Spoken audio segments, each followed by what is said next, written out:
Hey, what's up, everybody? Good evening, and welcome back to another live. It's Wednesday night. Just so you guys know, next week I have a very exciting show. We'll have Mike on from Figurati Designs. We're going to talk all about Figurati and their great products, and I'm looking forward to that. And then the week after that, I'll have Mr. McStash on talking about his charity, the Ride 22. Very looking forward to that. Can't wait for that to happen.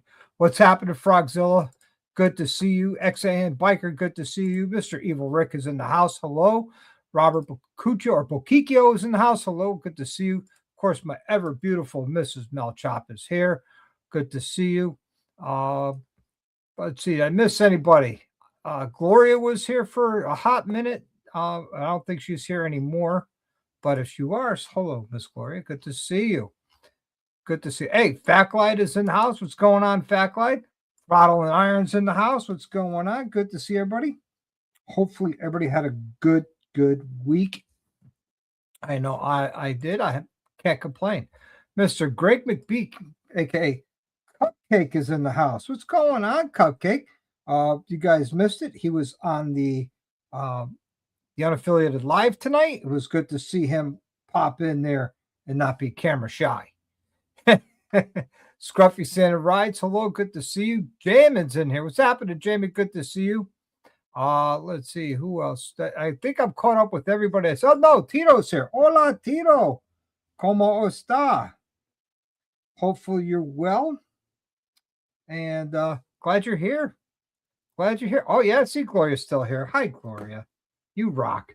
You know, you rock. Hey, so have a cocktail, everybody. I am not doing Jai Dreaming. D-Rod is in the house. What's going on, D-Rod? Good to see you. Good to see you. Glad you are here, my friend. So, we've got a pretty interesting topic tonight. We're going to talk about a few things, choosing your bike, riding gear, safety techniques, maintenance.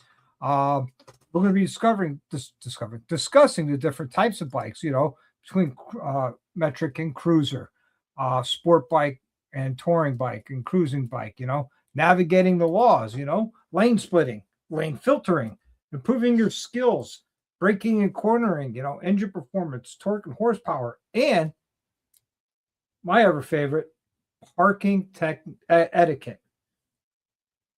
Let's start with parking etiquette. That's a very good conversation starter. It's a good one.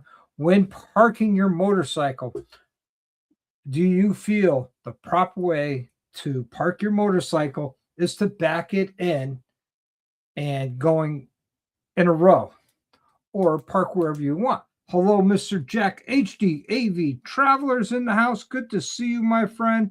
I am so happy you are here. PA Bikers in the house. Hello, good to see you. So you tell me, backing your motorcycle in 100% of the time is the proper etiquette to do, or does it depend on the parking situation? Ooh, there's a nice twist to it. Personally, hey, Paul, what's going on? Paul, good to see you. It says back in case you got to get the hell out. Well, yeah, that's true. But what if it's an incline that you're parking on? See, Bob's right there with me. If you're parking and there's a slight incline, if you back in, right, it'd be harder to back in your bike, and unless you have a trike with a reverse gear. Speaking of which, hello, Riding on Threes, Tennessee. Good to see you. Salty Badgers in the house. Our premier chopper builder. Good to see you, Salty. Good to see you. Let's see. I got to get Riding on Threes his points. Good to see you. So yeah, I always back in the bike to a parking spot, and I always leave room for everybody else to park next to me within a group. Now, if you're in a parking lot, I always try and pull through and leave enough room so 4 bikes could park in one spot. Unless I'm alone, then I just pull in and park the way I want. That's just me. That's just me. Let's see. Greg McBee says Depends on parking situation. Hard to back uphill with 900. Yes, it is. Yes, it is. Faze is in the house. Hello, Faze. Good to see you. There we go. Everything got changed around with the new where everybody is on the list. Has nothing to do with priorities or anything like that. It's just a way to help.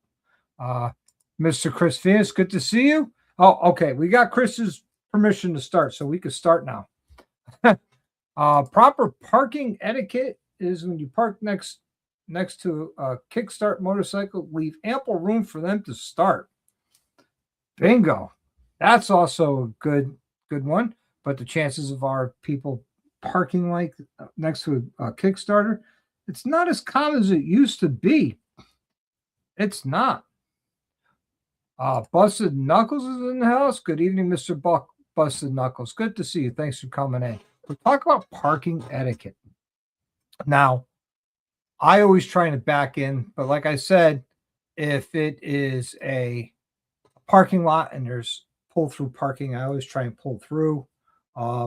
If it's not, I'll back into the spot and always try and leave room to whoever I'm riding with to make room. So hopefully that makes sense to you guys. In my head, it did. Hola, Dallas. I'm sure Drew and Tweedle will not make it tonight. I'll do having an extreme. Oh, man. Oh, Dallas. Oh, I think Dallas has got a thing for diarrhea. Everybody has diarrhea. You know, white people tacos. That could be out. A lot of shit going around. Praying for Drew and Tweedle. Yeah. There you go. There's Mel with the great Mick B. But yeah, parking etiquette. Let's get back to that. So that's my take on it. I don't like when people try and marshal you in and park you. I understand why they're doing it, but I know how to park my bike. I don't need people trying to tell me how to do it. You know, like at a rally or at a bike night or something like that. I hate that. I mean, it drives me crazy. You're like, okay, that's good. I'm like, yeah, no kidding. You know? Or, hey, over here, follow me. Yeah, that'd be the next spot in the road for me to park. So I don't need you. That's just me. So yeah. That's just me, you know. So choosing bikes. What made you choose the bike that you have? Let's dig into that a little bit, you know.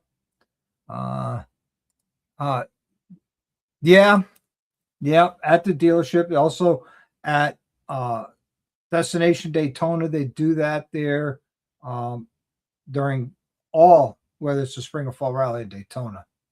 Yep. Pick a hole and stick it in. That exactly. But what made you, we'll talk about choosing bikes. What made you choose your motorcycle? You know, was it the looks, the style? Why didn't you want to go with a import or a crotch rocket or anything like that? Brand or model. Exactly. My bike's, Chris says his bike, choose him. Yep. Medical condition, major role, which, okay.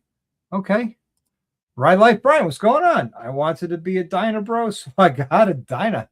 Well, you know, hey, it is what it is. I'm not taking part in Dry January. If you guys are, awesome. If you're not, awesome. It's not mandatory. You do you. I'll do me. Jack and Coke, here we come.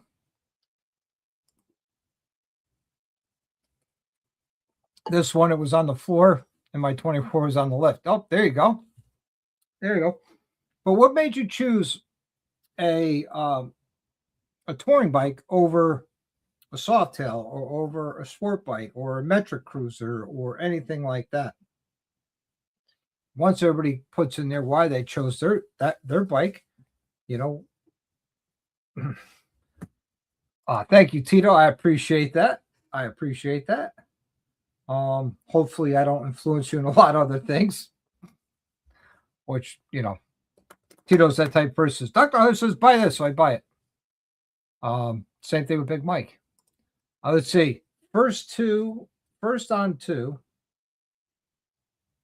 Knew the crotch rocket would lead to my yeah. Picked the cruiser and rode up until I needed 3 wheels. Right on, right on. Seen a sweet looking CVO Road King today for sale at the dealer. No kidding. No kidding. That's going to be a model that is going to be gone here soon. Hey, what's going on, man? Good to see you. Thanks for stopping in. OVFD. Good to see you. Thanks for stopping in, hanging out. Hope you like the conversation. We're talking about motorcycles and what made you choose yours. All right. Now, I'll tell you, I started off on a very standard Kawasaki motorcycle because that's what I can afford. But I wanted to ride. So I bought what I could afford at the age of 16 years old. I started saving for it at 15. And I worked right next door to Bill's Harley Davidson. And I was in there looking at the bikes all the time. And I couldn't even afford a Sportster back then. And I wanted one. So let's see. I was going to screenshot a new. Oh, no kidding. So I always salivated over Harley Davidson, and it took me until I was 40 years old to get one. But I've had the crotch rockets, I've had the standard bikes, I had them all, and I enjoyed them. Hey, Guns and Baggers, what's going on? What's going on, man? Yep. Greg says My Limited reached out to me and the color combo. Right on. Right on. Let's see.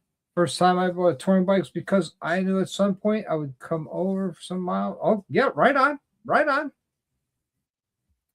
on. Let's see. James says I always loved the look of the Heritage, so that's what I got. And so when I was able to afford my first Harley, I wanted a Softail. Had to have a Softail. Why? I don't know, but I had to have it. So I bought a Softail. And while I was out riding around in my Softail, I got a phone call. I was a prospect at the time for a club and was come get my bike. Here, it's at this location, bring it to the clubhouse. So grabbed my wife at 3:00 in the morning. We went down, picked up the bike, and it was the first time I rode a touring bike. It was a street glide. And I was like, man, I had to jump up on the highway. I had to ride it for about 20 minutes up on the highway. Hello, sick bag. Good to see you, man. Thanks for coming in. And I'm sitting there going, man, this is nice. I got the radio going, cruise controls on. This is nice. My next bike's a road glide, a street glide. And that's exactly what happened. My next bike was a street glide. It's 2014 at that time. I bought a street bike. It was amazing. I loved having my street glide. Amber whiskey. Of course, you know me, didn't stay stock for long. And I sold it to Big Mike, and that's how we met. Let's see, naked bike would probably be my demise, not to mention more headache than it was worth. But the Lowrider S, they are a ton of fun to ride. Yes, they are. Yes, they are. I can't argue with you that. So while I had my street glide, I had a friend of mine who was deployed, and his road glide was up at Hartford Harley Davidson. And he asked me to pick it up and do some work for him before he got home. So I was like, yeah, no problem. Just call the dealership and let them know to release the bike to me. And he did. So I go up. Now, remind you, all I'm driving at this time is a street glide. I go up there and I pick up his road glide and I ride it 40 something miles home. And I'm like, wow, this is so nice. This is much better than my street glide. It handles better, rides better. I says, my next bike is a road glide. Well, this happened. I sold my street glide to Mike. Ended up buying another street glide in vivid black. Yeah, that was short-lived for about 6 months. Then I went and got my first road glide. Oh, what's going on, Mr. Steve Turner? Good to see you. Good to see you. Also known as Silver Wing 82. So that's why and how I chose my bikes. I always wanted a Harley. I could never afford one. And when I was able to, that's when I moved up and got a Harley. So, you know, uh, so next we'll talk about let's chat about improving your skills. What do you do to improve your skills? Uh, do you go back and take the basic writers course? Do you take the advanced writers course? Or do you just go out and ride with somebody better than you, or you think they ride better than you, and push yourself to that limit? I know a lot of people do a little bit of everything. I know when I deployed and I came back to the States, the National Guard and DOD says you cannot ride a motorcycle again until you go through the basic rider's course.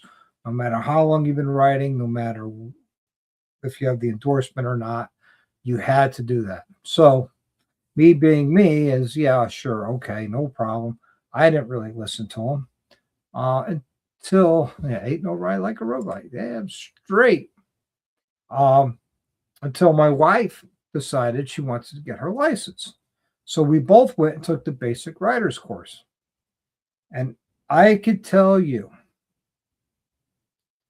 hands down, I was so happy that I've done that. I really was. Because I had relearned things I've already learned and forgotten. Also, I was able to get rid of a lot of bad habits that a lot of people don't realize they have until they're into a controlled environment like that. Now, all the skills that you learn there, they do translate well to the street, uh, and they do help you. But what they don't teach you is how to deal with the traffic around you, as my bride learned.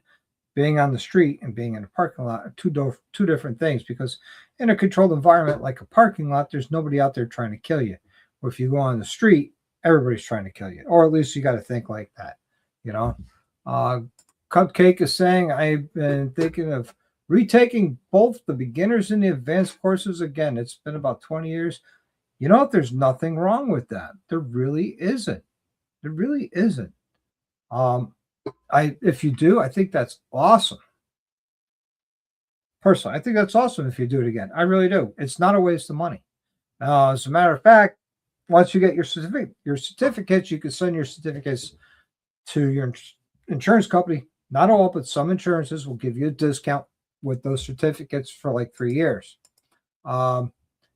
Tito says, me personally, I practice police style riding with cones at least 4 times a week, but also when I rode with you guys as Tennessee, I learned a lot of different skills. Excellent. See, now there's a good combination that everything, all that comes to play. He does his own controlled environment training, suggests taking a professional course to get your whether it's an advanced or the basic course.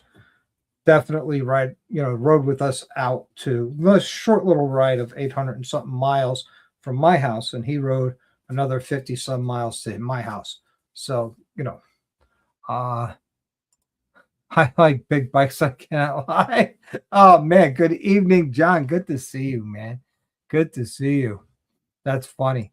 Let's see. I think I need to take the crash test course next time. No more crash testing for you. You're using parking lots once school's out from session. Oh, right on, right on. This is, I try to ride as slow as possible. Often fast is easy. That is a very good point. That is a very good point. Once you're riding fast, it's easy. However, riding fast and cornering, different story. But riding slow and controlling your bike at slow speeds, totally different, you know? So that's always good. Let's see. Greg says, need cones to go around on the talent. No, no cones. Let's see. He signed up for the lock and lead. Oh, no kidding. Good luck to you, PA. I hope you do well with that. No kidding. You wish you could find a good trade class. That would be legit. I know Some places they do. Sorry, guys. Some places, like the Motorcycle Rider Foundation, I believe they have a schedule of trike only classes, which I think will be awesome. Hopefully, no one wrecks. Yeah, hopefully we don't want that. This is every riding season. Before I go for a ride with anybody else, I go out to a parking lot and practice. Right on. Yeah, because you know what? It's a perishable skill. If you don't use it, you're going to lose it. So it is a very good thing before, early in the riding season, before you get out and ride with somebody, put a passenger on the back, go out and shake the rust off, shake the cobwebs off, get out there, ride your motorcycle and enjoy it. I think that would be one of the best things anybody can do. That's just me. And if you want to do that, phenomenal. If you don't want to do it, that's up to you. That's just me. Let's see. I know HC has them. Too far apart. Yep. The CSC has a class for trikes. Yeah, I believe you're right. That's a great class. Greg says trikes handle so different. Yes, they do. Normally, when the bike gets up to about 10 miles an hour, the bike doesn't really need you. Below 10 miles an hour, it's when you need the skills to ride a motorcycle. Oh, that's a very good opinion. I like it. But it still needs you because, you still have to control it above 10 miles an hour. It's not going to get out of control that way. It needs you to keep it in control, I should say. So, yeah, I believe in all of it, practicing on your own, controlled environment riding courses, um, and riding with people above your skill level to push your comfort zone. There's a difference between comfort zone and skill level. Okay. Your skill levels here, your comfort levels here. So if you ride with somebody where their comfort level is here and their skill level's here, then you're raising your comfort level, which raises your skill level. If you know what I mean, they both move between your comfort zone and your skill level. That will move up the ladder or down the ladder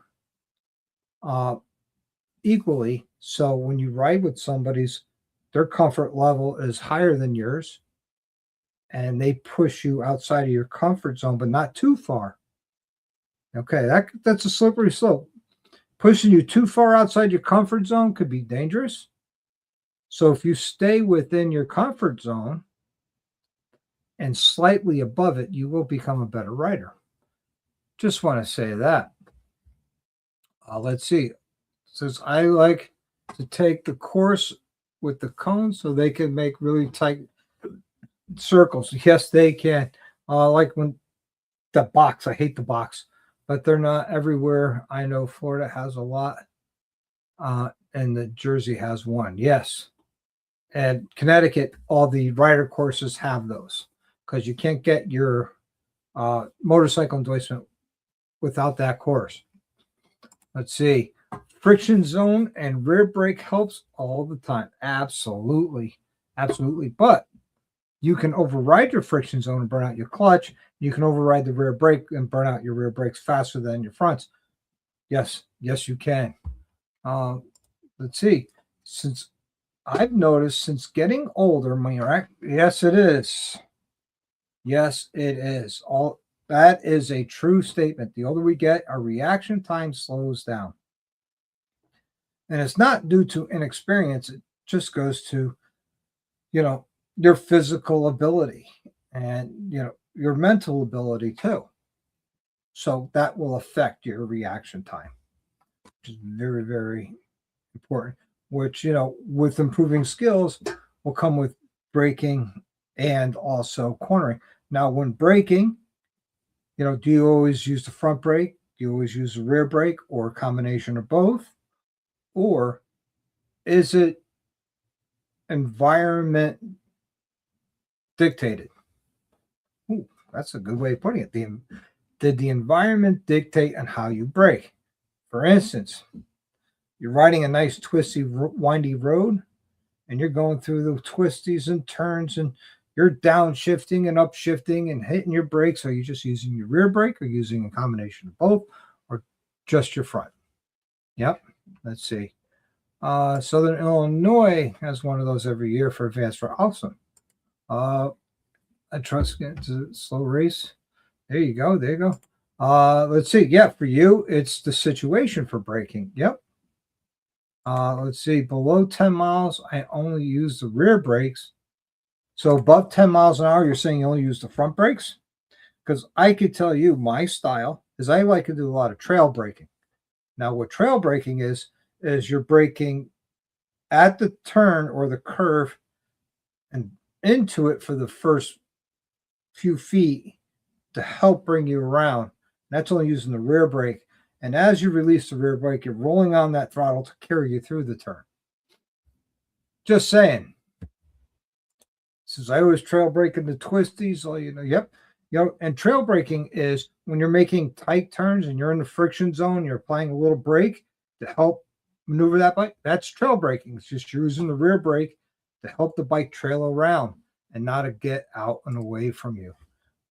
You got to be careful because you can overbrake on the rears, and a lot of people panic and grab a handful of front.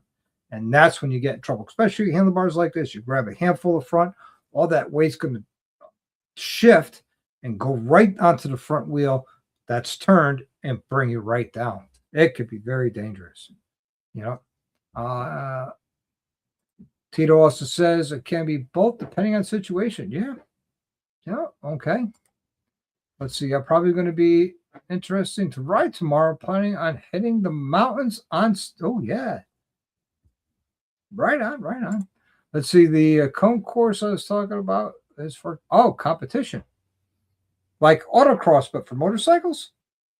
Or is it a slow vehicle course for competition about going through as cleanly as possible?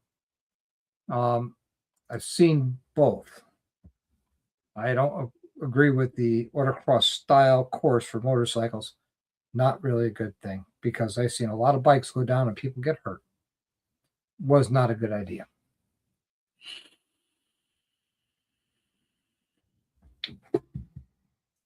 You tell me, guys.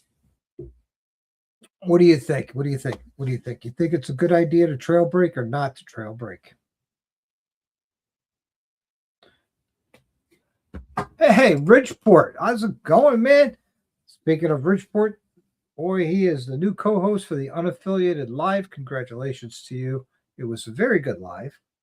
And guys, just so everybody knows, he called me out on Spaceball. I told him anytime, bring it. I'll be at mobbing with Spaceball. Let's do it, baby. Let's get her done.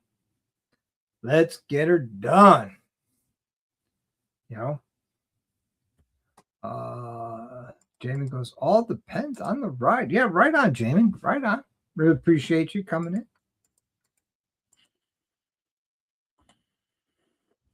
Let's see. I got to work. I'm not trying to shift gears while on a curve.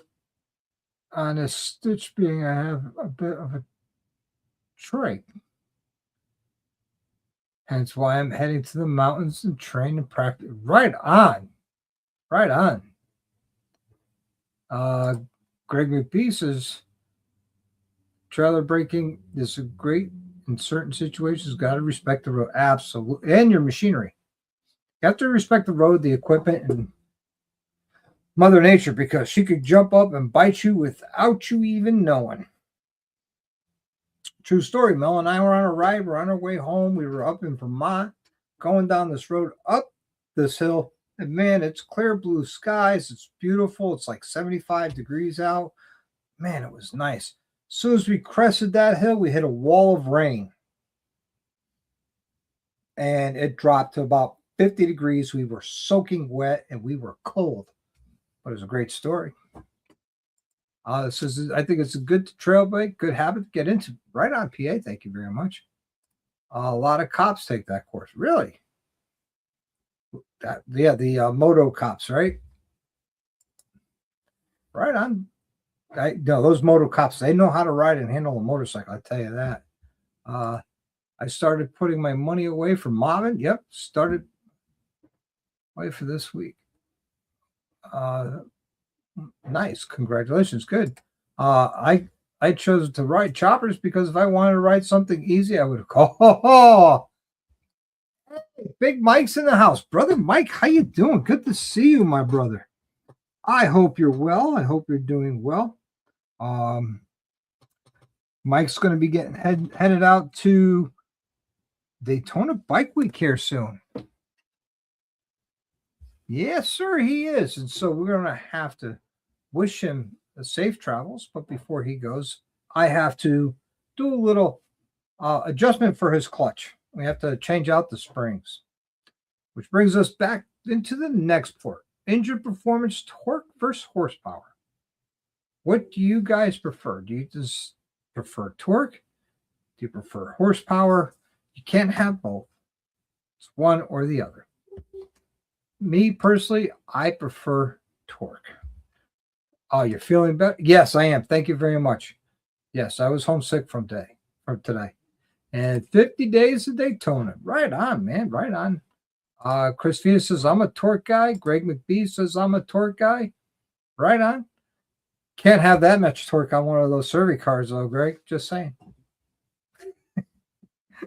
I love those survey cars. I'm a torque person. Can someone explain to me what torque is and explain what horsepower is? No, you can't, because you have to give up one to get the other. Now, you give up a lot. Sometimes you do, and sometimes you don't. Try and get the magic of them both being very similar. Torque gets me out of trouble. Oh, I thought that's what a bail bondsman was. Oh, man. I have to save up for a certain bike. Trike, you do? Oh. What trike is that you're trying to save up for? Oh, so here comes Salty with some wisdom.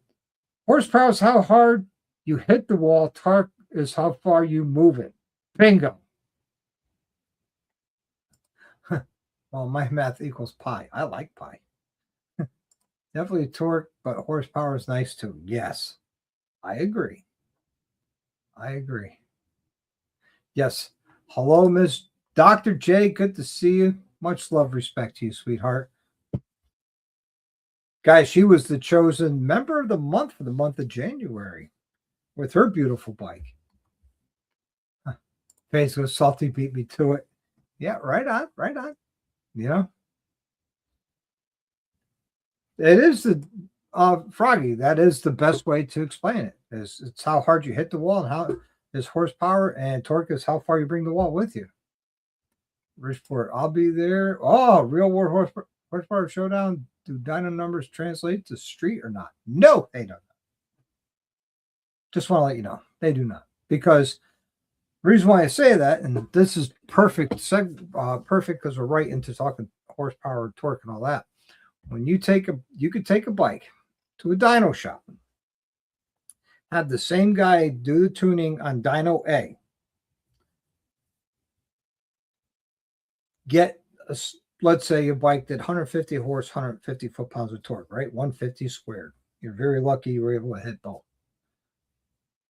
Roll bike off of dyno A, put it right next to the dyno right next to him. Same person doing the tuning, same environment, same temperatures, same moisture, same atmospheric pressure, same altitude above sea. All that comes into play. You do a good dyno pull on that one, you'll get different numbers. Yep, you will get different numbers. And all that has to do is how well that dyno calibrates. Some of them calibrate very well. Some of them get close and it's good enough. There is a range for the calibration to be good. And that's why you always get different numbers. That's why your dyno sheets never translate into real world street performance, because two dynos are not the same. You can have the same environment, the same conditions, same everything, and they won't be the same. Even if they were brand new, you took two brand new dynos and got them set up and put them in the shop together, one right next to another, the same everything. And you did pulls on one and then you do pulls on the other one, you get different numbers. I've seen it. Just saying. I think the trike has a perfect combo mix of both. But Stitch, I do love to have the torque give me, yes, more punch when I downshift. There you go. Let's see. I prefer low end grunt over top end speed. Right on. That's between me and someone who. Oh, okay. Never mind then. Hey, Corey's in the house. What's going on, Corey? Good to see you. Glad you're here. Good evening to you.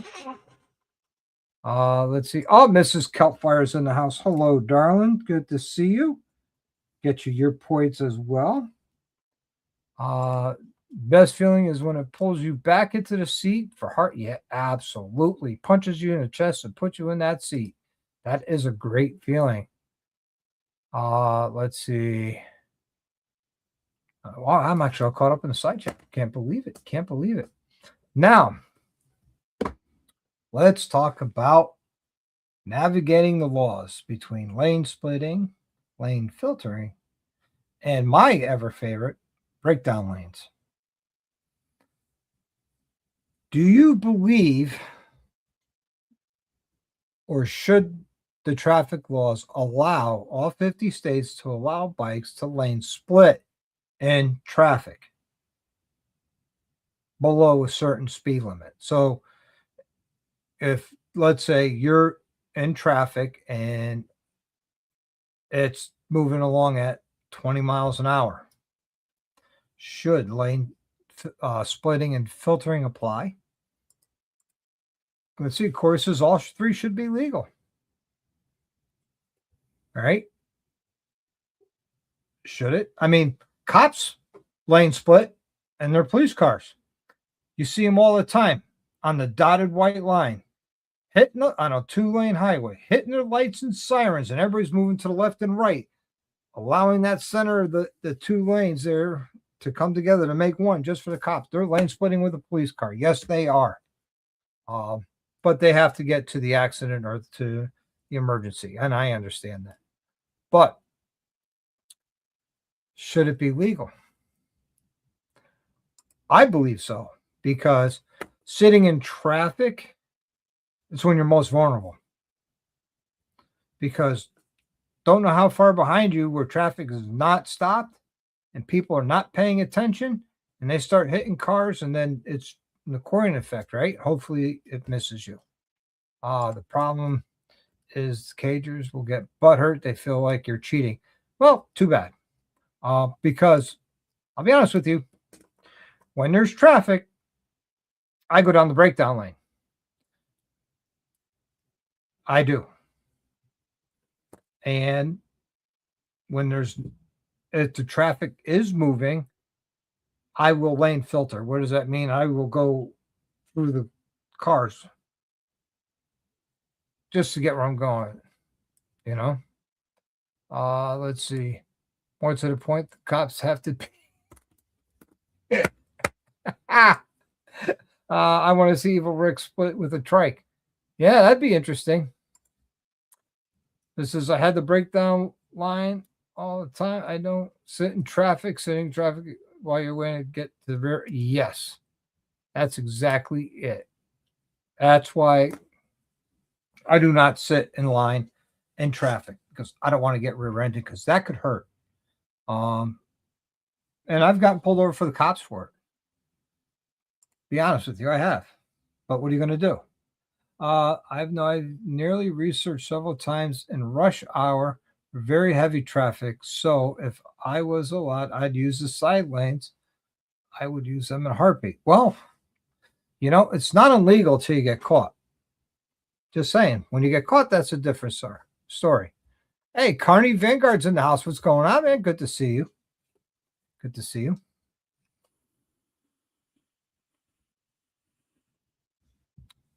So you guys tell me, what do you do?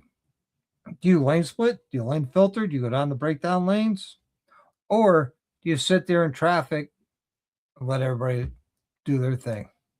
I don't lane split. I put my strobe blades on in emergency, and then I got to go up the way on my bike way too wide. Okay, understandable. Understandable. That's understandable. Hey, if your bike's too wide to do it, then you can't do it. Let's see, PA biker. Me? I don't care if it's legal or not. I do it anyways. I just get the hell out of the way. Bingo.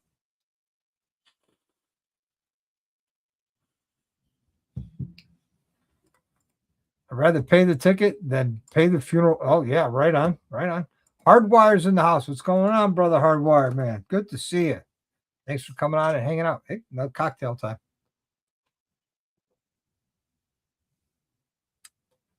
Oh, that's good. That's good. That's good. That's good.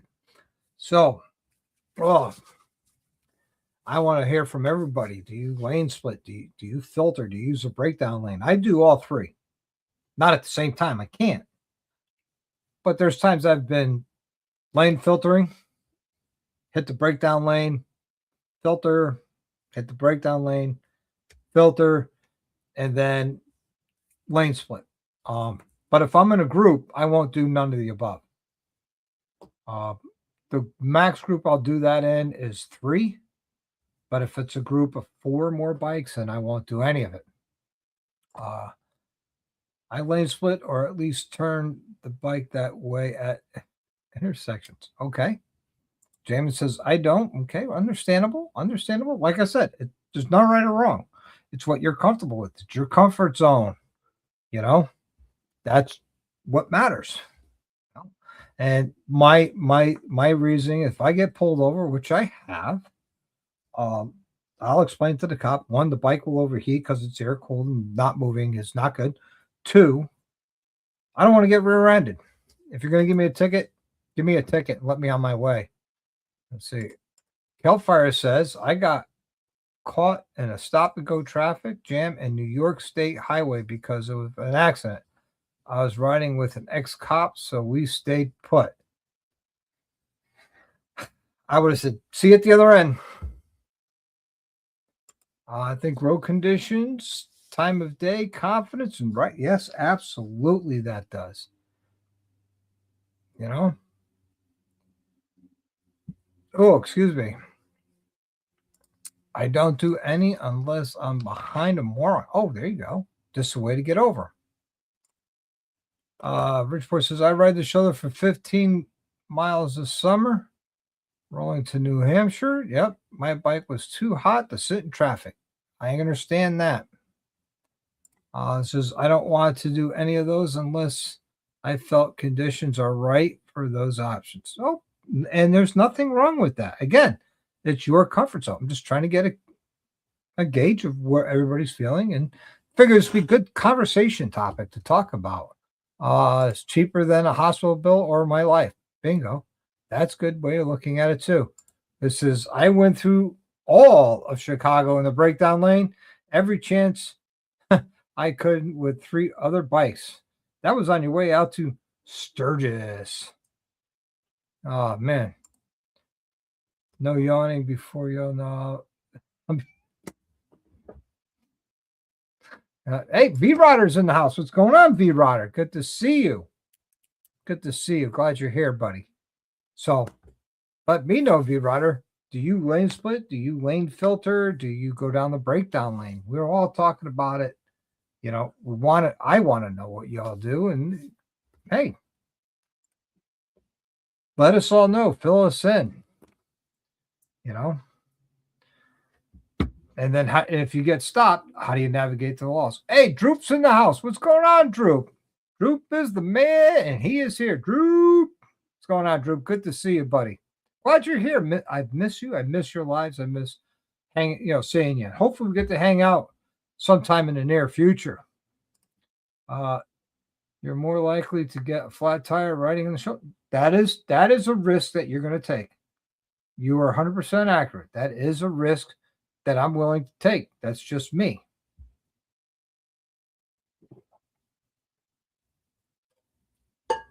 But I don't want to sit there with clutch therapy. Unfortunately, like Mike, Mel, and I had coming back one time, going over to George Washington Bridge for 3 miles took us 5 hours. There was no option to lane split because cars are just so goddamn tight on those lanes. There was no option for a breakdown lane because they are not existent on the George Washington Bridge or leading up to it. And lane filtering, that just ain't happening. The true story was, as we're sitting there, some guy pulls up alongside me and says, "Hey, do a wheelie." I'm like, dude, really? Got a tractor trailer in front of me. I'm on a bagger that's loaded down with the passenger. You want me to do a wheelie? I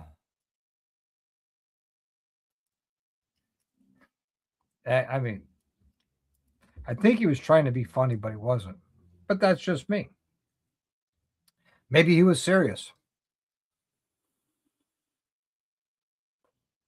Actually, we are on our way home from Gettysburg in 2024 when that happened. Yep. Nope. Everyone is having a good new year. I have oh man, you got the flu.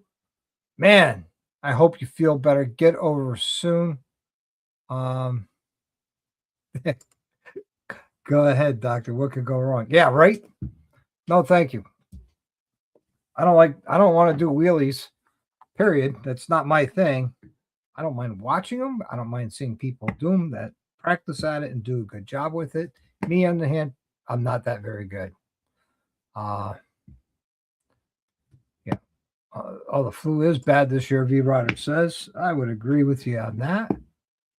Bagger wheel contest at nope. I'll watch. I will not participate. But Greg, now that you put it out there, I expect to see you doing it, and I can't wait to see you do that. Unless you bring your survey car, then survey wheelies. I think that would be fun to watch. Watch a survey car do a wheelie with all 25 horsepower. Oh man, it started yesterday. Oh man, sorry to hear that. DDK's in the house. What's going on, Dan? Good to see you, brother man. That son bitch is in the house. Let's see. Big thank you. I'm glad you're home safe and sound. Jack, thank you very much for the 1999 super chat. I really appreciate you for doing that. So, hey, thank you very much. It will go a long way. It definitely go to support the channel, help the channel out. A whole 28 horsepower when you're done. Man, I hope you can handle that much power under you. Let's see. It depends on how far you're going and when you're going. If you're going to ride down to Florida, excuse me, everybody. Binks is Bing a little bit tonight. Binks. Let's see. It depends if you're going and where you're going. If you're going to ride down to Florida, you're not waiting in line. Of course, you got to be somewhere. Absolutely. Oh man, I hate Florida traffic. I really do, especially Orlando. Just saying. Let's see. I'm not sure how safe any of those options are. Cars don't stay in lanes even when traffic is moving. That's a good point. That is a good point. I don't. When I do it, I keep my head on a swivel. I try to anticipate what other people are doing. That's just me. So for all of our members, we got some new emojis for everybody. We could share with them. These are available to all channel members from the intern or higher. So just want to share that with you guys. Hey, RBL, what's going on? Good to see you, man. Thanks for coming around, hanging out. Yeah, Binks wanted to say, hey, yeah, yes, he did. Let's see. And of course, on the StreamYard side, it doesn't show the emojis. But they're there. Trust me. Look in the side chat. They're there. People say Chicago traffic. Stay Chicago bad traffic. Atlanta and Florida got us beat. Boy, hot Atlanta traffic. That's some nasty traffic. I don't like getting caught in that either. And yeah, I said it right, hot Atlanta. Because when it's hot there, it's hot. And sitting in that traffic, I don't care how good of an AC you got, you're gonna roast.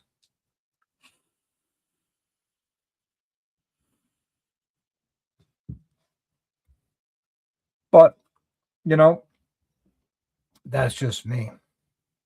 Oh, okay. Received by Jim's camp bearing puller. Nice. I'm ready to order the camp chest. Oh, nice.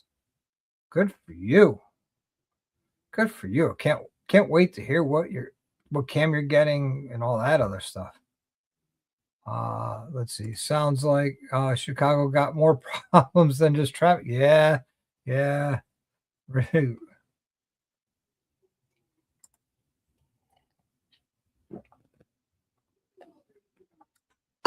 Yeah, yeah. It's just as bad as gridlock in New York. All major cities traffic is horrible. All major, you know.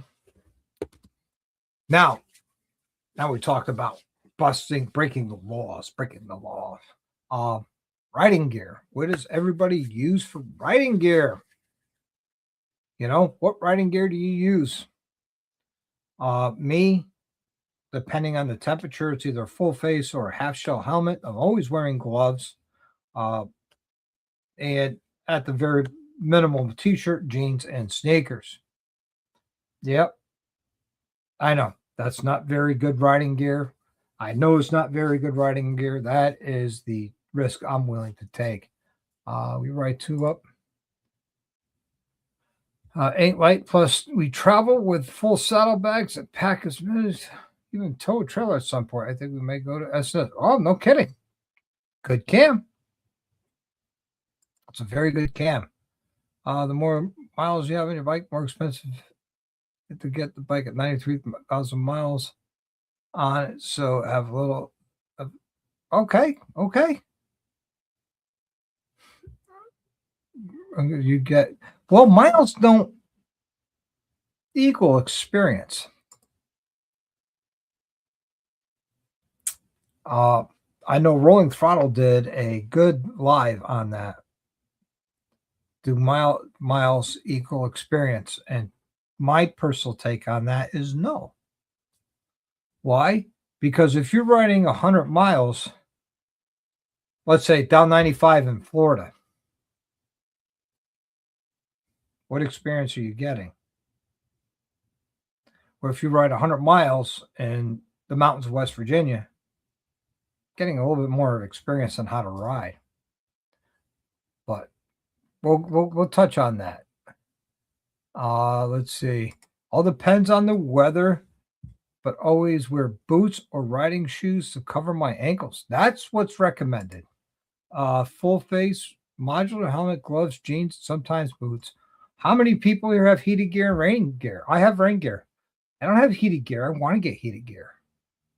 Just haven't had a chance to come up with that. If you have any other suggestions I could look into on a camp selection based on those factors, well, you and I will have to sit down and have a hour-long conversation for me to recommend a camp, because I have a whole spreadsheet. We put a whole bunch of information in it, and it literally will take us an hour and a half to go through, and then I could give you an option to 3 or 4 camps.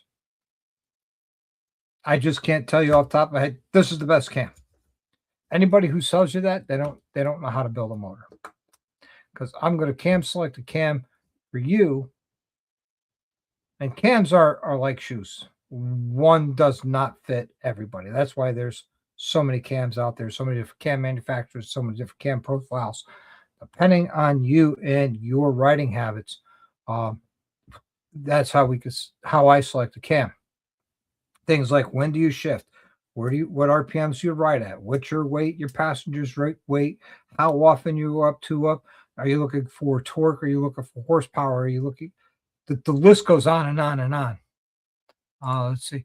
Miles on the back don't mean the same as miles and knowledge. True, but it's not the miles. It's your experience. And how do you build experience? By pushing your comfort zone. Will get you to be a more experienced rider. Now, someone says, I've been riding for 40 years, which will be me come March, be my 40 years of riding, does not mean I have 40 years of experience. Because believe it or not, there's some years I didn't do much, if not any riding. And then there were years I've done tons of riding. And tons of those riding were either highways or tons of them were just all back roads. Now, the years I spent riding back roads, get me a lot more experience of riding highways. The same. Let's see. Kelfire says I scored a nice Harley armored hoodie with D30 armor. Nice. Odin gloves and a shoe. Nice. I like the Odin gloves. I bought 2 pairs and I gave them to Mel because the way my fingers are, they're webbed, believe it or not. And if you see me in person, you ask me about it and I'll show you. And you'll sit there and go, no kidding. Odin gloves hurt my fingers when I ride, you know? Let's see. DDK, did you order the tool? Oh, Michael's shorts and flip flops. I know you, brother. You don't ride in shorts and flip flops, but that's funny. What about if you ride the wrong? What's happening, Mr. Moto Noggin Customs? He's in the house. He is in the house. Let me get you your point, Mr. Moto Noggin Customs. Let's see here. Ridgeport is here.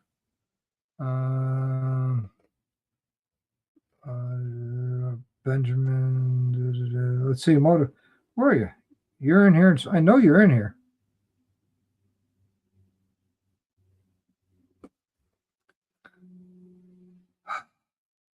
There you go. Found you. Got you your points. Always wear gloves, even in the summer. Exactly. Same here.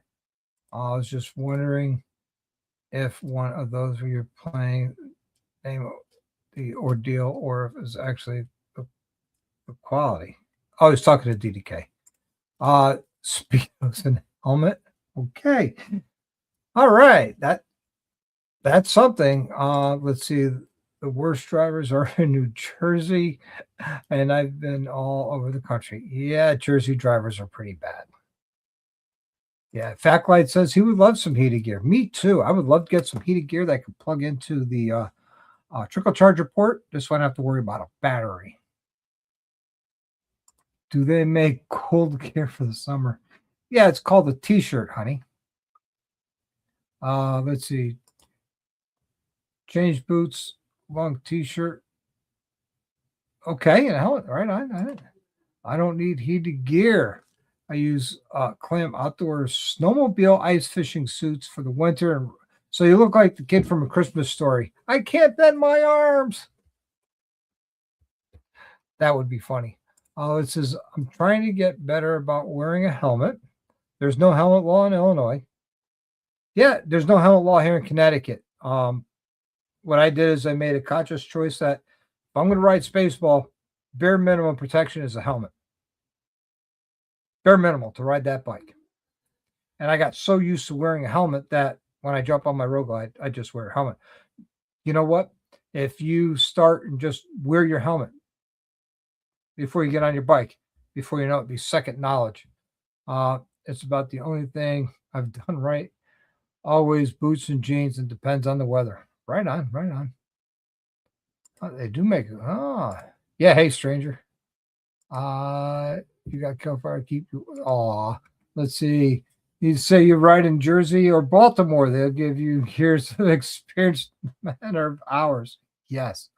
Worked with a woman who rode 15,000 miles plus a year, and she still dragged her feet and couldn't slow speed maneuver. Yeah, so exactly. She doesn't practice any slow speed, so that skill is not there. And use the lane to corner. Yeah, speed. So, yeah, she's got the miles, but not the experience. Man.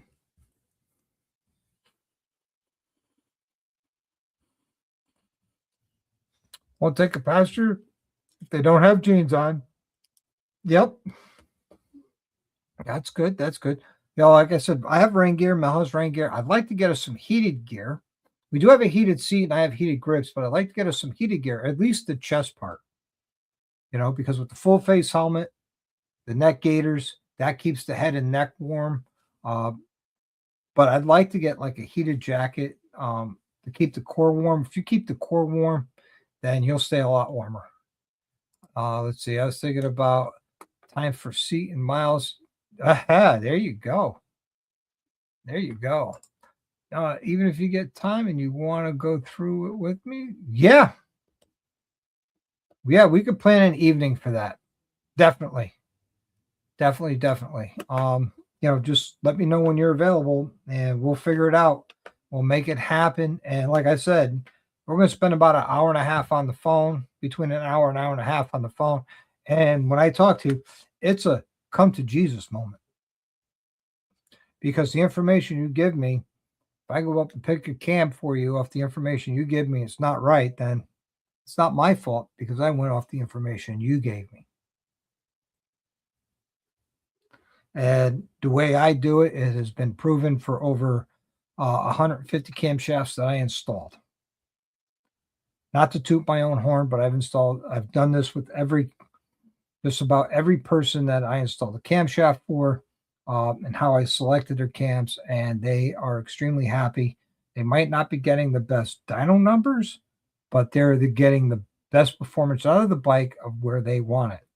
Like, where do you want your horsepower and torque to come in? Where it's all mathematically equated. So, high school comes back, math. Let's see. Noggin, who's that?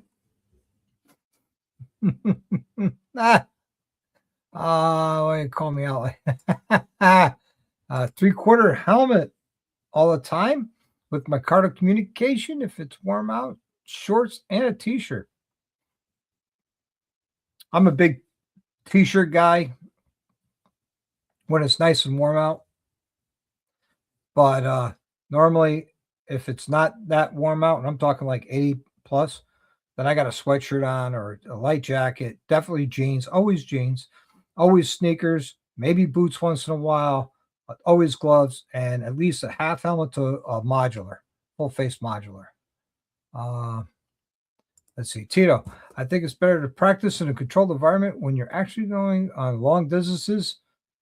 If something happens, you have the skills and you know what to do. Bingo. Let's see. I have rain gear and heated gear. I always wear gloves, a jacket with armor. I've had Mel has bought me a nice flannel that had the armor in it. I found it to be very uncomfortable and annoying, and I ended up taking it out. In a full face helmet, I don't wear the armor pants unless I'm riding across the state, and I always wear steel toe work. Okay, right on. Let's see. Really don't want to see penis. That's something that's going to happen at Mobbin, though. Do they have cooling vests for hot weather? I don't know, but I still have no personal experience with them. I mainly ride on curvy roads throughout the country. I don't always like highways, but if I have to, sometimes you have no choice because there isn't no real way to get there without a highway in a matter of time. Like if you were going to go from, let's say, New York City to Daytona Beach, Florida for Bike Week, you're not going to take back roads all the way down to Daytona, but it'll take you a week just to get there. No, they aren't. They're bulky, really right. Batteries, nice. Jim Reynolds in us. What's going on, Jim? Good to see you. Plus, I hear you're getting used to putting a helmet. Yeah, right. Puts hair on your chest. Puerto Rico has some pretty bad drivers too, huh? I don't know. I've never been to Puerto Rico. Working on it. Everyone in Jervis drives like that. Oh, man. Also, the roads are so bad, they loosen up handlebars, too, from what I heard. Never seen it, but I heard about it. There's no helmet law in Ohio, but I wear one anyway because I'm a man up. Wow phase. Okay. I enjoy wearing my gear. It's comfy and protective. Link in bio. John, hey, you got that? What was that? Beyond Riders gear. That's some nice stuff you got there. You know. Let's see. That explains what I see. My, oh man, rolling throttles in the house. What's going on? Still not feeling good. Just want to stop and say hello. Hello, Drew. Good to see you. Hope you do feel better, man. Get better soon, because classes are starting. There is no gloves that fit me. I just buy a heated vest from Cycle Gear, and it was half price. Haven't used it. Oh, right on, right on. Being a paramedic for 20 years, I wear a lot all the time. I'm sure. Yeah, get well soon. Let's see. I'm falling behind again. Hey, Mr. MC Crimson Glide. Hey, all. Stopped in and listening to. Good to see you, Bill. Good to see you. Thanks for letting yourself know so you can get your points. That's right. We're doing that again, Bill. If everybody's wondering if you're new to this channel and what these points that we're talking about that I'm marking down on this beautiful sheet that I have is, I'll be giving away right before Thanksgiving, the Saturday before Thanksgiving, $1,000 shopping spree. That's right, $1,000 shopping spree. And in order to be eligible for that $1,000 shopping spree, you have to become a subscriber of the channel, a member of the channel at the nurse level or higher. And for every live that you are in and active in by dropping something in the side chat during the live, not prior to the live, but during the live on a Wednesday night or the members only lives on Saturday nights at 8 p.m. Eastern Standard Time, you will earn points to win a pretty cool prize. 701 Traveler was our last winner, and he won a complete suspension from Suspension Technologies, purchased through Rolling Throttle, which they were shipped out and delivered to Brock.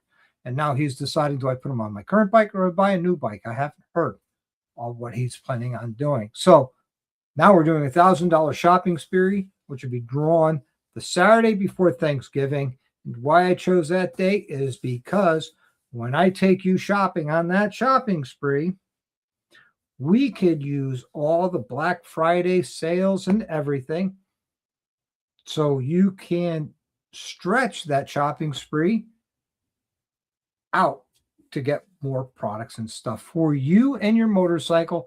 Whether, and I mean for you, it has to be motorcycle related. It could be riding gear, it could be a helmet, it could be rain gear, it could be tires, maintenance items, performance items, seats, windshields, exhaust, wheels. It goes on and on and on, as long as it's motorcycle related. And it doesn't matter if it's a Harley Davidson. So if you have a Honda Goldwing, or if you have a Suzuki Intruder, or a Suzuki Boulevard, or a Kawasaki Ninja, it doesn't matter. The shopping spree goes to everybody. Just saying. Just saying. I try to get dyno numbers, but this go past 35. That's your speed limiter.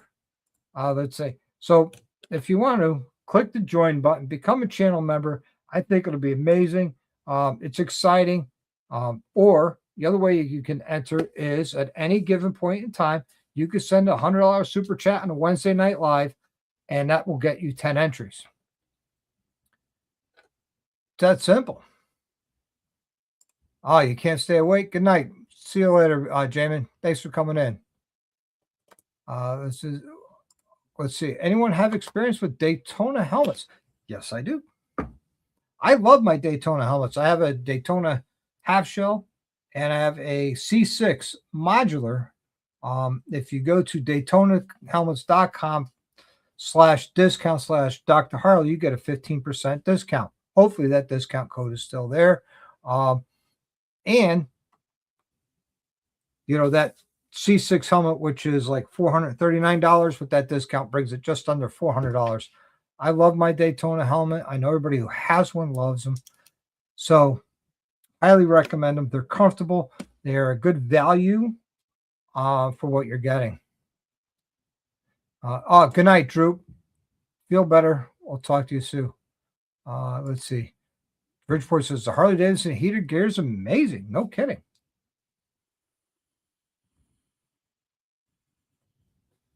Even crash tests the one in real life. Well, I mean, if you watch any stunt runners like Sloppy out of Florida, I actually have a live where I had Lucas, who used to be a dealer for Daytona helmets, on my channel. We showed the clip of Sloppy taking a jump. His with the Daytona helmet C6 came down. He wrecked. His head hit the triple trees, knocked him out cold. There was nothing wrong with the helmet. So just saying. Thank you, Greg. I appreciate that. That's a #1 matrix on all of YouTube. Let's see. If you're planning on to get heated gear, make sure you order the controller first. I ordered a heated vest, gloves, and controller. It all showed in stock until I ordered. Then the controller was back ordered. Right on. Right on. Let's see. I like traffic circle. Wow.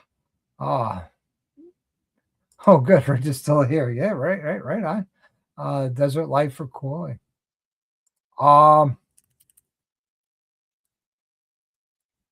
Desert life for cooling. I'm not sure what that is, but okay. I'm not chasing the max dyno. Okay, you're not chasing the max dyno numbers. That's fine, but still, it's a conversation we have to have. Let's see, Greg. I gotta go. Okay, we'll check soon. Take care, Greg McBee. Have a good one. Let's see. I always at least wear jeans and boots, depending on the weather. A t-shirt. Usually wear a modular helmet. Right on. Right on. Hey, Brock is in here. What's going on, Brock? Our recent members only giveaway. Good to see you, my brother. Tell me, Brock, did you get your suspension yet? And if so, have you decided, are you going to put it on your current bike, or are you getting a new bike? So last time we talked, you were up in the air on that. Let's see. Costco has heated jackets. The last couple, no kidding. No kidding. Let's see. When you have custom paint job, you don't want to drop it, so it keeps you from getting to. Yeah, this is true. Very, very true. When it's cooler out, I have leather chaps, a coat, gloves, and a heated vest as well. Right on, Jim. Got to keep that core warm. What goes on? I'm on to say, yep, that's true. All right. Good night, brother Mike. Good having you hang out tonight. Love you, brother. Talk to you tomorrow. Desert life for cooling clothes. Oh, sorry. Okay.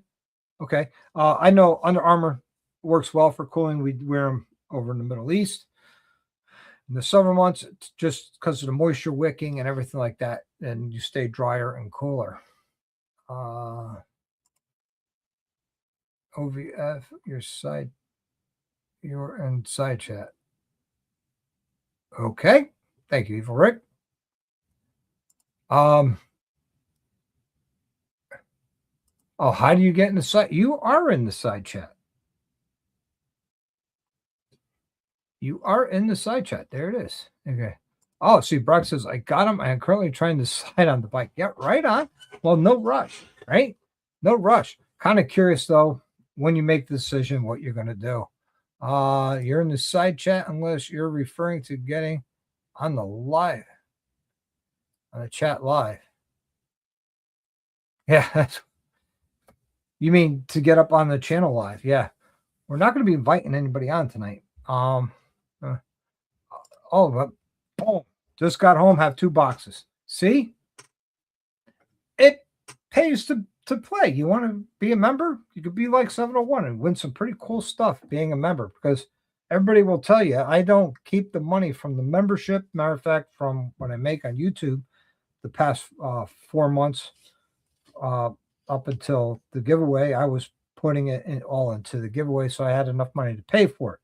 So it didn't come out of my pocket, my household money. So YouTube money I make goes back to YouTube or to the membership one way or another.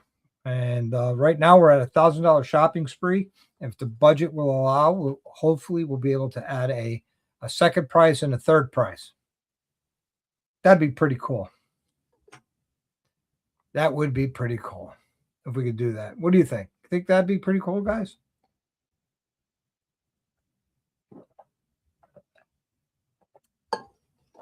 Chopper build, yes. Yes. I'm going to be doing making the seat out of carbon fiber.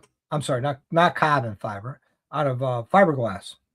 I'm going to make the seat pan out of fiberglass.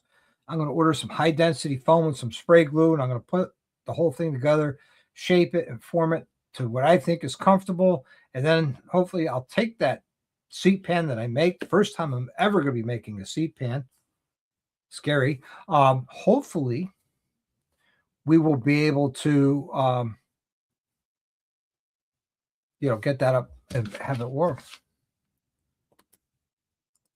Hey, Dean Benedetti, what's going on? Yeah, build that chopper. Yeah, I want to build that chopper. I really do. And it's come down to the point now that, everybody I contacted about donating, nobody's donating. So I have to come out of pocket for the forward controls, the exhaust, the voltage rectifier, things like that. Last week I got $20 towards the chopper. I'm going to be putting that aside to get the fiberglass and the fiberglass resin so I can make the seat pan. Yeah, shout out to Rody. Yeah, shout out to my friend Rody. We love Rody. So you guys tell me, did you like tonight's topic or topics to discuss? Because next week we'll have Figurati Designs on. Mike from Figurati is not the owner, which will be exciting. We can hear all about Figurati. And then the week after we have Mr. McStash on, which will be fun. Like I said, if I find a bike I wanted, I called, they told me no longer had it. Oh man, gave me pricing on a newer one. I told them I wasn't interested. They lied, still have the bike. I asked them, oh, no kidding. Oh, that's pretty shady. That is pretty shady. Wow. What bike are you looking for, Brock? Out of curiosity. Yeah. Oh, thanks, Jack. I appreciate it. It's a variety of topics tonight, and I just thought it would be fun to talk about these things. Yeah, I can't stand dealers like that either. So what kind of bike? What bike are you looking for? A Road Glide, okay. Any specific year? 24, 25, 26. Oh, 14 to 19 to 20. You tell me. You tell me, what do you look at? Oh, 24. No kidding. There's got to be plenty of 24s out there. And, I love that blue. Love that blue. I have a customer that has that blue, and it is amazing. It's beautiful. It's beautiful. Mel loves that blue. I love that blue. As a matter of fact, every time I get to work on that bike, I take it for a road test, and I said to God, I got to get me one. I got to get me one. I love this bike. Road Glide it's no. It's a cool glide. No. No glide like a road glide, Jack. That's how it goes. No glide like a road glide. Road glide is a cool glide, yes, but there's no glide like a road glide. Just saying. Just saying. Because I've had both. I had street glides, I had road glides, and honestly, aesthetically, there's a big difference. Low speed handling, high speed handling, there's a difference. But other than that, there's no difference. Just saying, throwing it out there. Maybe, guys, one week, hopefully soon, we could get HDAV Traveler on as a special guest. Huh? Who'd want to see that? I know I would. Let's see. Tri-glides are the true glide. Oh, okay. I see what you're saying there. Okay, yeah. Until you find the right one. Perfect. Yeah, because you know what? It doesn't matter. Right? It's your bike. It's your money. You want what you want. You get what you want. Just saying. And I don't blame you one bit. Good for you. Let's see. The Batwing is far superior. What else? Oh, really? You think so? I'm just the opposite. I get on a bike with the Batwing, I get all claustrophobic because everything is right there in my face. I like being stretched out. And I don't like all the weight of the fairing and everything on the triple trees. I like it on the frame, lightens up the handlebars for me. That's just me. That's my preference. So that's why I said no glide like a road glide. That'd be really hard with my. I know it would be, but still would be nice. Let's see. Evil Rick, heads up. Oh, XAN sent Evil Rick an email. Look out. Evil Rick might be something inappropriate. Might not be. Who knows? Be kind of funny if it was inappropriate. Let's see. I wasn't going to say it tonight, but Road King's rule, just saying. Yeah, see, I prefer frame. Yeah, he prefers a road glide, frame mounted fairings, because you don't have all the weight on the handlebars. Maybe if I lifted weights more instead of, cocktails.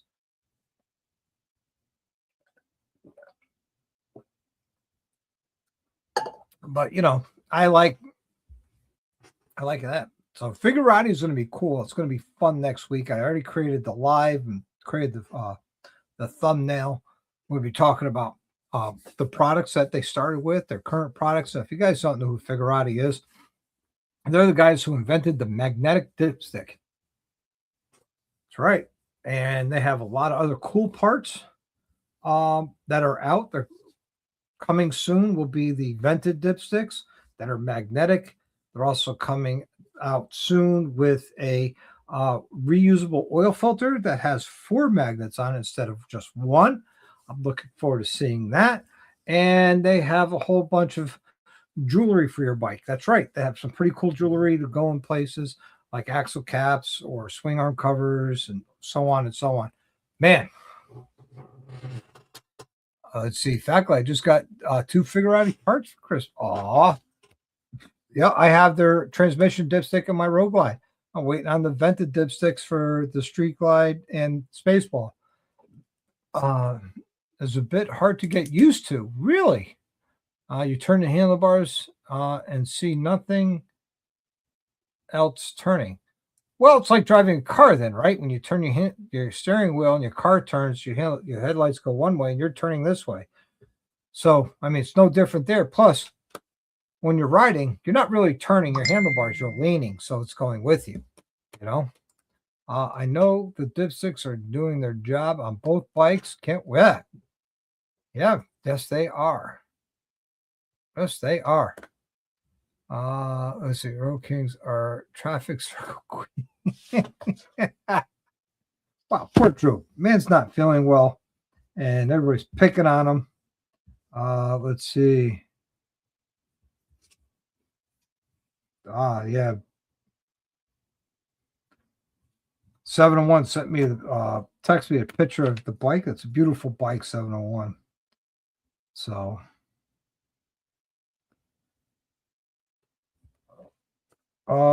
Shanghai International. I got an email. And China to US DDP freight forwarding. Strong focus on smooth customs clearance for US buyers. Huh. And then why are they sending me this? I don't know. I guess they want me to start shipping international, and I don't. Let's see. Doing their job. Yep, we got that. Let's see. RBL hunting for the bike you are after is fun. If I was on a hunt for a CVO, a Mako. Yes, that's 2019, the Mako Shark road glide, but just couldn't find one I could afford. I did find another road glide in scorched orange and loving it ever since we got it. Right on. That's a great color too. But yeah, that Mako Shark, people are asking just way too much money for them. They're talking anywhere from 45 and 50 grand for 2019. That's just crazy. I'm used to it just saying, just don't like, yeah, okay. Good luck on your search. Yep.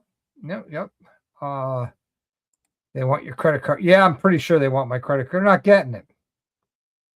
They're not getting it. I don't give out that number to anybody. That's why we're so good at left turns. All the rotaries. We're making a left turn. It's like NASCAR. We're making a left turn. Oh man, that's funny. That is a great color. No, an orange color guy. Uh, that is hot. Yeah. Uh, I'm sorry. The best color Harley came out in the orange is the amber whiskey. I'm sorry. That's what I think. I think it's the best orange he ever came out with. It's the amber whiskey. That's what my road glide was. Beautiful road. I'm sorry, my street glide, my first street glide. Beautiful. I loved it. Let's see. You might be able to get the Mako tins. Yeah. Ooh. I don't know if they have it, but hey, it doesn't hurt to ask.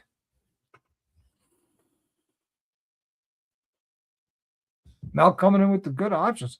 Hey, Andrew's in the house. What's going on, Andrew? Oh, yeah, that Firestorm. Yeah, there you go.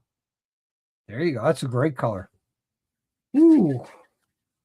I'm all out of topics. So, what else you guys want to talk about tonight? Want to talk about something fun and exciting? Let's do it. Let's talk about fun and exciting. You bring up a topic. Let's talk about it. We can talk about Andrew and his new bike. Andrew got a new bike. Mm-hmm. We're going to be doing some work to it in the shop. Mm-hmm. It'll be a good time. And Andrew's going to fix the heat in the shop for me. So that's going to be fun. Let's see. Yeah, that Raven Fade is nice. That's what EJ has. It's a beautiful bike. But I like the Envious Green Fade personally. I think that's a great color for CVO. That's why I have it. Yeah, we're going to kill two birds with this one stone. Yeah. Hey, all your parts come in yet?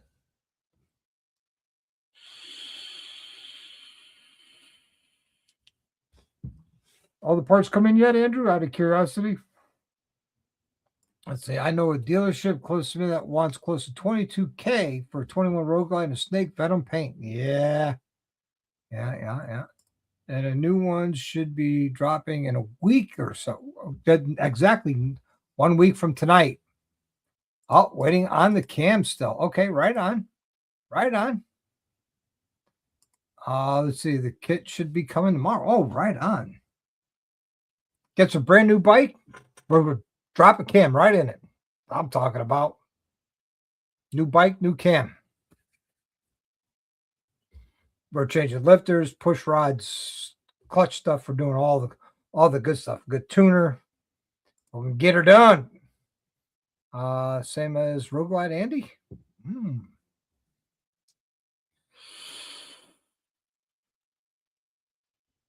I don't know if he knows Road Glide Andy. I don't know if he's familiar with Road Glide Andy. I don't know. Maybe he is. Maybe he isn't. I know Road Glide Andy. Well, I know of Road Glide Andy. I'd like to meet him.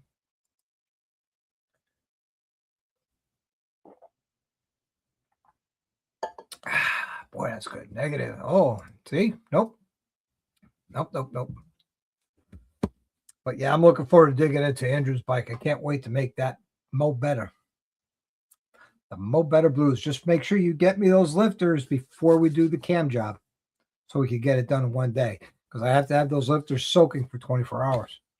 The Hebron Red Fade. Oh, on the 120th anniversary bikes was great. That was one of the reasons I got my. Oh, right on. That was a good color too. The 120th paint. I know Mel loved it. I liked it too. Good color.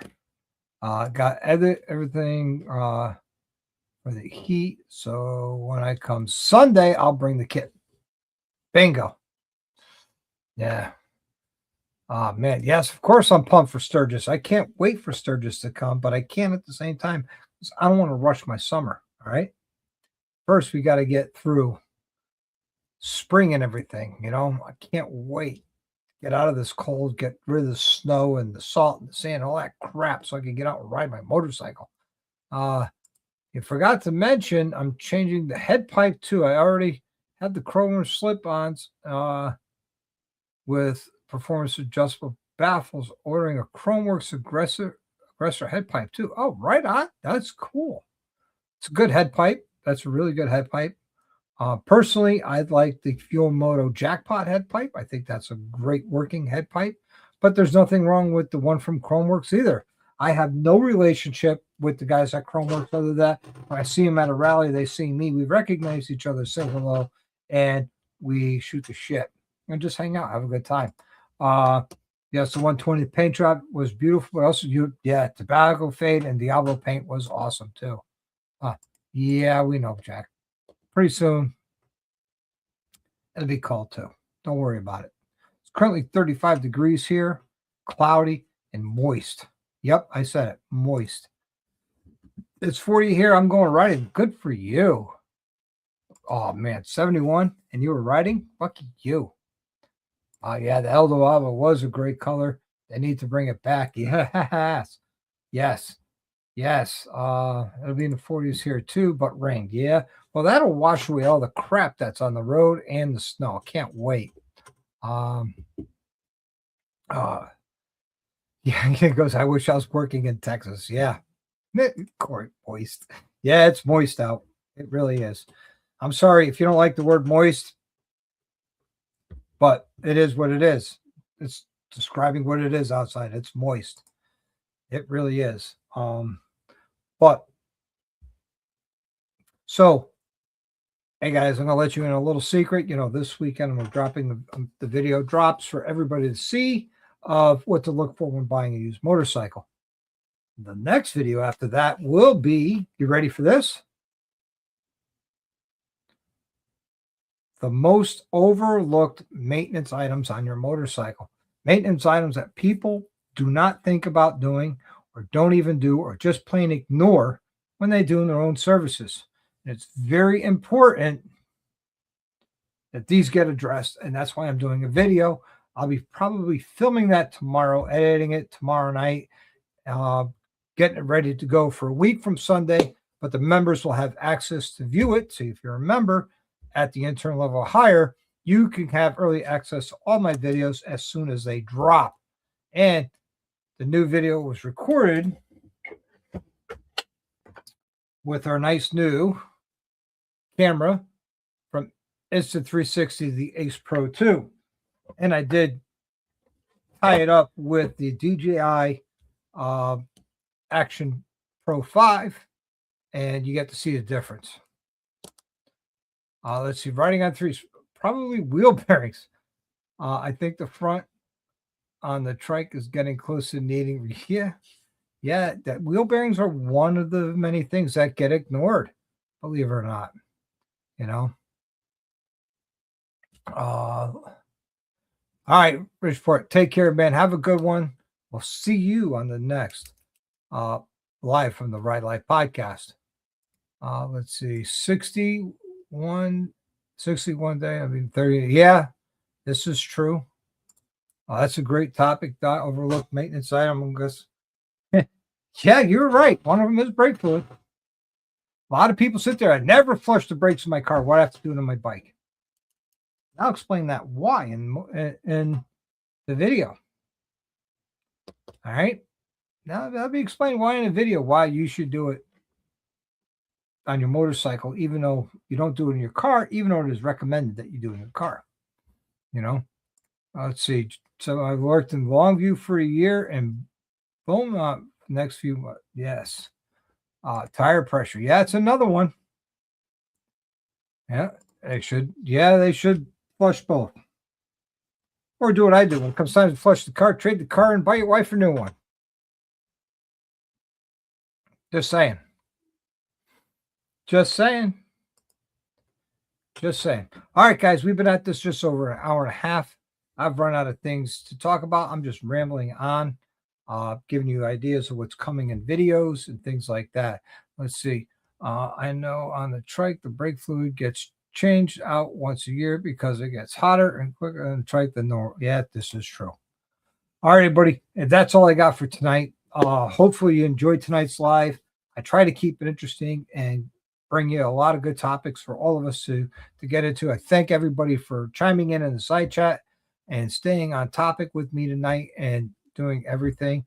I do want to give a big shout out to Jack, HDAV Traveler, coming in and with the 1999 super chat. Really helps out the channel more than everybody knows. All right, everybody, until the next time, I want you, not me, but you, to live the best life you can. Ride often, as always, ride hard.